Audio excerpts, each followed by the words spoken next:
My beloved brothers and sisters, we live in a world that constantly demands from us our time, our energy, our attention, our emotions. Everyone seems to want something from us. We try to fulfill every role as parents, children, friends, and believers until we find ourselves exhausted, drained, and sometimes even empty inside. But let me remind you of something very important. Taking care of yourself is not selfish. It is a responsibility. It is an act of gratitude to the one who created you. You see, if you drive a car nonstop without ever refueling it, what will happen? It will stop, not because it is weak, but because it was not designed to run forever without rest. In the same way, your body, your mind, and your soul need refueling, and that refueling is called self-care. There are moments when you need to pause, to breathe, to reconnect with your Creator, to spend a quiet moment in reflection. Some in prayer, or even in nature. Some people will say, you're being selfish, but in reality, you're being wise, because when you are well, your worship improves, your relationships flourish, and your patience increases. So as I'm saying, many of us feel guilty for saying no. But understand this, saying no sometimes means saying yes to your peace, your health, and your growth. Even the Prophet A would take time to rest, to reflect, and to be alone in the cave of Hira before his great mission began. Solitude and self-care are not signs of weakness. They are preparation for strength. So, my brothers and sisters, take care of your heart. Guard your mental well-being. Eat well, sleep enough. Sleep enough. Surround yourself with goodness, and most importantly, spend time with your Lord, because no spa, no retreat, no holiday will ever soothe your soul the way His remembrance does. Remember, call yourself, you cannot pour from an empty cup. Fill yourself with peace, with gratitude, and with faith. Then share it with the world. May the Almighty grant us the wisdom to care for ourselves in a way that pleases Him. And may He make our hearts a source of comfort for others. Self-care is a responsibility, not selfishness. This statement carries a depth of wisdom that many people overlook in today's fast-paced world. Too often, we associate self-care with indulgence, laziness, or even neglecting others. We feel guilty for resting, for saying no, or for taking time to recharge. Yet in truth, taking care of ourselves is one of the most important duties we have toward ourselves, toward others, and above all, toward our Creator. When a person neglects their physical, emotional, and spiritual well-being, they are not only harming themselves, but also limiting their ability to serve others effectively and sincerely. Every creation has limits. The human body and mind, no matter how strong, cannot function endlessly without rest and renewal. The Almighty has designed us in such a way that our strength, energy, and focus need regular restoration.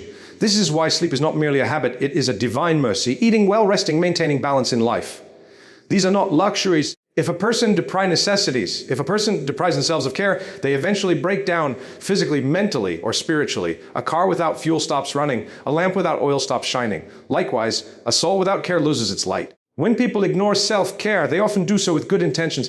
They may think, I must keep helping others, or I can't rest until everything is done. But in the process, they run themselves to exhaustion. That they pray without focus, speak without patience, and give without joy. The truth is that you cannot pour from an empty cup. To be kind to others, you must first be kind to yourself. To serve your family and community, you must preserve your health and peace. The balance between serving others and caring for oneself is not selfishness. It is wisdom. In spiritual terms, self-care is a form of gratitude to the Almighty. Your body, your mind, and your soul are trust given to you by Him. You are responsible for maintaining them, protecting them, and not abusing them. The Prophet Muhammad taught that your body has a right over you. This means that looking after your health, resting when tired, and maintaining moderation are part of faith. To ignore these needs is not an act of piety, it is neglect of a trust. When you sleep enough, eat well, and exercise, you are not simply doing it for yourself, you are preserving the strength that allows you to worship better, to serve others more sincerely, and to fulfill your duties with excellence. Moreover, caring for your mental and emotional well-being is equally vital. Many people suppress their feelings, carry silent burdens, and never allow themselves moments of reflection or relief. Over time, this leads to burnout, irritability, Islam, or even despair. Islam encourages balance and emotional wellness. The heart needs moments of calm. The mind needs pauses, reflection, dhikr, and solitude are forms of self-care that nourish the soul. When a person spends time remembering their Creator, they find peace that no worldly distraction can offer. This spiritual self-care cleanses the heart from stress, envy, and anxiety. Some may think that taking time for oneself means being distant from others or ignoring responsibilities. But in reality, self-care enhances your ability to serve others with love and sincerity. When your heart is content and your body is healthy, your interactions become more compassionate. You listen better. You forgive more easily. You respond with wisdom instead of anger. The people around you benefit when you are at peace within yourself. Imagine a teacher who never rests, a parent who never relaxes, or a worker who never takes a break. eventually they cannot give their best. Rest is not abandonment of duty. So Sean, it is preparation for better service. The guilt people feel for self-care often comes from misunderstanding what it means. True self-care is not about indulgence or escaping responsibilities. It is about maintaining balance. It is not about spending hours on luxury or comfort. It is about ensuring that your heart, mind, and body remain capable of fulfilling their purpose. Sometimes self-care is as simple as sitting quietly after a long day, taking a walk in nature, praying with focus, reading something uplifting, or having a heartfelt conversation. It can also mean distancing yourself from negativity, forgiving yourself for past mistakes, or setting healthy boundaries in your relationships. Each of these acts is a form of mercy to yourself, and mercy to yourself allows you to be merciful to others. Another important aspect of self-care is recognizing that it brings you closer to your Creator, not farther. When you care for yourself, you acknowledge that your life and your health are gifts. You show appreciation for them by treating them well. You realize that you are not in control of everything, and you submit to the divine rhythm of rest and renewal. Even in worship, moderation is emphasized. When the Prophet saw people praying all night without rest, he advised them to take care of their bodies and maintain balance. Continuous effort without rest does not lead to strength, it leads to exhaustion. Therefore, self-care should never make you feel guilty. Guilt arises from the false belief that caring for yourself is neglecting others, when in fact, it allows you to give more meaningfully. The one who values their own peace is better able to spread peace. The one who looks after their body is better able to use it in service. The one who nurtures their soul is better able to inspire others. Caring for yourself is not pride, it is humility. It is recognizing your human limits and respecting the divine system that governs them. So let go of the guilt. Rest when you need to. Reflect when you must. Take time to heal, to breathe, and to connect with your Lord. Their self-care is not about thinking less of others. It is about preparing yourself to serve them with a full heart. When you honor yourself as a creation of the Almighty, you honor Him who created you. And that truly is always what makes self-care a responsibility, not selfishness. Rest and reflection into you. This truth is deeply rooted in both the physical and spiritual nature of human beings. We were not created to live in constant motion, nor to carry the weight of life without pause. Every aspect of our existence, from the beating of the heart to the cycle of day and night, carries a divine rhythm, a balance between activity and rest, effort and reflection. Yet, so in the modern world, people often glorify exhaustion. They feel proud of being busy all the time, but they take a break. Rest is seen as weakness, and stillness is mistaken for laziness. But in reality, rest and reflection are not only necessary for health and happiness, they are also vital for spiritual growth, emotional clarity, and lasting strength.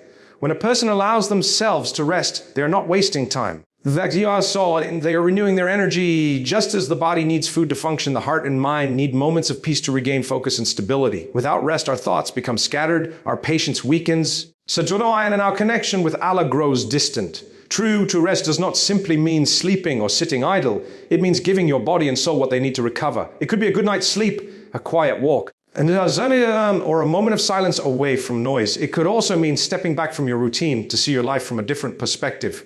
When you rest, you give your inner self space to breathe. And in that space, you often find wisdom that was hidden behind your business. Reflection, on the other hand, is the act of turning inward to think, to feel, and to understand. It is when a person takes time to look beyond the surface of life and ask deeper questions. Why am I doing what I am doing? Am I growing closer to Allah through my actions? What lessons has my experience taught me? Without reflection, life becomes mechanical, a cycle of work and routine without purpose. Reflection transforms ordinary experiences into moments of insight. It helps you recognize mistakes, appreciate blessings, and realign your heart with your true purpose. In the Quran, reflection is repeatedly encouraged. The verses remind us to think about creation, to ponder over our own souls, and to learn from what happens around us. This process of reflection nourishes the heart because it brings awareness, humility, and gratitude. When rest and reflection come together, they create balance. A person who works without rest becomes weary, but a person who rests without reflection becomes idle. Rest alone refreshes the body, but reflection renews the soul. That is why his vital is important to rest and important to the physically, but also mentally and spiritually and physically. Many people rest their bodies, but keep their minds racing with worry. True rest happens when you let go of your burdens and place your trust in Allah. When you remind yourself that you are not in control of everything, that after you have done your best, it is okay to stop, to breathe, and to let Allah take care of what you cannot. This kind of rest strengthens faith. There are countless because it teaches surrender and peace.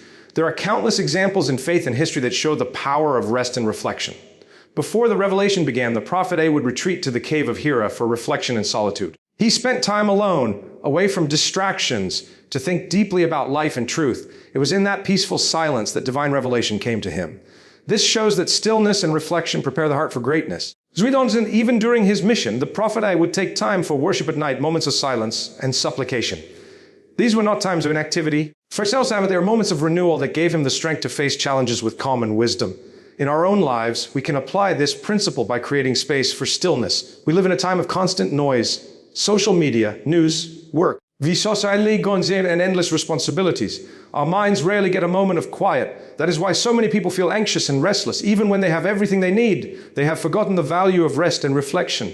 Taking time to disconnect from distractions, to sit with yourself, and to remember your Creator is one of the most powerful forms of healing. When you do that, you begin to see things more clearly. The problems that once seemed overwhelming appear smaller. The blessings you took for granted become visible again. Reflection purifies the heart the way water cleanses dust. It removes confusion and replaces it with peace. Some may fear that if they rest, they will fall behind in their goals. But the truth is the opposite. A rested mind works better, and a reflective soul makes wiser decisions. Resting is not about quitting, it is about returning stronger. When you rest with purpose and reflect with sincerity, your actions afterward become more focused and meaningful. You start doing things not just for the sake of doing them, but with intention and understanding.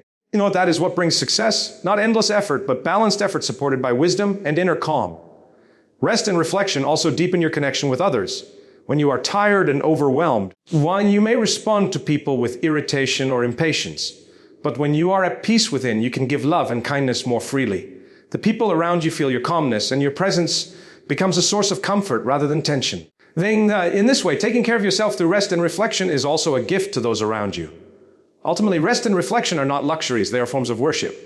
When you pause to rest, you're acknowledging that you have limits. And that only Allah is without need of rest. When you reflect, you are using the intellect and heart He has blessed you with to seek understanding. Both acts draw you closer to Him. They help you live with awareness, gratitude, and purpose. But you do not feel guilty for resting or taking time to think. In that stillness, your faith grows stronger, your heart becomes lighter, and your spirit finds peace. Rest and reflection are not escapes from life. They're how you regain the strength to live it fully and meaningfully. Saying no is sometimes necessary. Many people struggle with this simple word because they associate it with rejection, selfishness, or guilt. We are taught to be helpful, generous, and available, and these are beautiful values when they come from sincerity and balance. But when we say yes to everything and everyone, even at the expense of our own peace, health, or responsibilities, it becomes harmful rather than noble. Learning to say no at the right time is not an act of arrogance or cruelty. It is a sign of wisdom, self-respect, and emotional maturity. Every human being has limits. So we cannot be everything to everyone. We cannot solve every problem, attend every event, or please every person. When we try to do so, we spread ourselves too thin. And instead of being fully present in what truly matters, we become exhausted and resentful. Saying no allows you to protect your energy for the things that truly align with your purpose, your values, and your faith. It helps you focus on what the Almighty has entrusted to you, your health. In health, then your family, your work, your worship, and your peace. Without healthy boundaries, life becomes overwhelming, and even good deeds can lose their beauty because they are done with fatigue or frustration rather than sincerity. There is wisdom in understanding that not every opportunity is meant for you. Sometimes you must say, no, not because something is wrong, but because it is not right for you at that time. Imagine being invited, or how you're invited to help with a project while you're already overburdened with responsibilities. You may want to help. If you take on too much, you will fail to do any of it well. In such moments, saying no is an act of honesty. It protects your integrity because you are not making promises you cannot keep. It also shows respect to others because you are being truthful rather than pretending to give your best when you know you are too tired to do so. The Prophet Muhammad taught balance in everything. He advised people to fulfill their duties without excess and reminded them that the body, the family, and the soul all have rights over us. This means that overextending yourself, even for good causes, can become a form of imbalance. The key is moderation. A person who always says yes to others but neglects their own health or their family's needs is not truly helping. They are slowly depleting themselves. A wise person knows when to serve and when to step back. Saying no does not close doors, it preserves your ability to walk through the right ones often. The reason we struggle to say no is fear. We fear disappointing others, being judged or losing relationships. But if someone's love or respect for you depends on your constant compliance, then that relationship is not based on sincerity. So then true friends and family will understand when you need to rest or prioritize other things. They will appreciate your honesty. And if someone reacts with anger when you politely set boundaries, it is a reflection of their expectations. Not your failure. Saying no helps reveal who truly values you for who you are, not just for what you can do for them. Saying no also protects you from burnout. When you always put others before yourself, you might end up feeling drained, unappreciated, and emotionally empty. This leads to resentment even toward the people you love. But when you take time to care for yourself, to recharge and reconnect with your Creator, your holding your service to others becomes more meaningful. You give from a place of fullness, not emptiness. You are able to be kind and patient because you are not carrying the weight of constant exhaustion. A rested heart serves better than a restless one. Learning to say no is also about prioritizing your spiritual well-being. Sometimes people say yes to worldly demands that pull them away from prayer, reflection, or peace. They overcommit to social obligations and neglect the quiet time that their soul needs to remember Allah. The true success of this life and the next comes from balance, doing what is necessary while keeping the heart connected to its Creator. When you say no to distractions that harm your focus or faith, you are saying yes to your spiritual growth. This is not selfishness. It is self-discipline guided by wisdom. The manner in which you say no also matters. It should be done with kindness and respect. You can decline a request without being harsh. For example, you might say, I would love to help, but I am unable to right now. Or I appreciate your trust in me, but I need to focus on my current responsibilities. The tone, sincerity behind your words make all the difference. A gentle no can still convey compassion, while a forced yes said out of guilt often carries tension. Moreover, saying no sometimes means saying yes to your peace, only your family and your growth. When you protect your personal time, you give yourself the chance to think, reflect, and improve. You also create space for your loved ones. Many people regret later in life that they said to every outside demand, but no to the people closest to them. Balance ensures that your life is built around what truly matters, not what constantly demands attention. It is also worth remembering that saying no requires courage. It takes strength to stand firm when others expect your agreement. But that strength comes from knowing your purpose and your values. When you live to please Allah rather than everyone else, it becomes easier to make decisions that protect your well-being. The Almighty does not expect us to exhaust ourselves trying to meet every human expectation. He expects sincerity, effort, and balance. Saying no with wisdom and humility is a way of honoring the trust He has placed in you, your time, your body, and your heart. So the next time you feel guilty for declining a request, remind yourself that every no made with good intention opens room for a greater yes elsewhere. You are not rejecting people, you are preserving the energy and focus that will allow you to serve them better in the long run. Saying no is not a wall, it is a boundary, a gentle wall. It is a gentle reminder that you too are human with needs and limits that deserve respect. And when you honor those limits, you live with more peace, sincerity, and strength. Becoming a source of light to others rather than a shadow of exhaustion. True peace comes from the remembrance of Allah. This statement captures one of the deepest truths about the human heart. Every person, no matter how successful, wealthy, or admired they may be, carries within them a need for inner peace, a calmness that cannot be bought or found in material things. Many people spend their whole lives chasing comfort, thinking that peace lies in possessions, status, or pleasure. Yet even when they achieve those things, they still feel restless. This is because peace is not an external condition, it is an internal state. It does not come from what surrounds you, but from what is within you. And the heart can only find that kind of peace in the remembrance of its Creator. The Quran tells us clearly, verily, in the remembrance of Allah do hearts find rest. This verse is not just poetry, it is a divine truth. The heart, by its nature, is designed to seek connection with its Maker. When that connection is strong, life feels balanced even in difficulty. When that connection is weak, life feels heavy even in ease. People often confuse happiness with peace. Happiness can come and go, but the two are not the same. Happiness can come and go depending on circumstances. Peace, however, is deeper. It stays even when things are difficult because it comes from faith and trust in Allah. The remembrance of Allah, or dhikri, is not only the act of saying words like Subhanallah, Alhamdulillah, or Allahu Akbar. It is a state of awareness, remembering Allah in your thoughts, your actions, and your decisions. It means living with the consciousness that He is with you, that He sees what you go through, and that His wisdom governs your life. When a believer truly understands this, worry begins to fade, because they realize that nothing happens without purpose. Even pain, loss, or disappointment carry lessons and mercy. Many people today seek peace in temporary escapes, entertainment, luxury, or distractions. For a moment, these things may provide relief, but they never last. Once the excitement fades, the emptiness returns. That is because the soul is not nourished by worldly pleasures. It is nourished by connection with the divine. Just as the body needs food and water, the soul needs remembrance. Without it, a person may appear alive, but inwardly they feel lost. They may laugh, but their heart is restless. And only through Kurt does the heart regain its balance and its true strength. When you engage in sincere remembrance, you are not merely repeating words, you are realigning yourself with your purpose. You remind yourself that this life is temporary, that success is not measured by wealth or recognition, and that true contentment lies in the nearness of Allah. This perspective changes how you face challenges. Instead of asking, why is this happening to me? You begin to ask, what is Allah teaching me through this? That small shift in mindset transforms pain into patience and struggle into strength.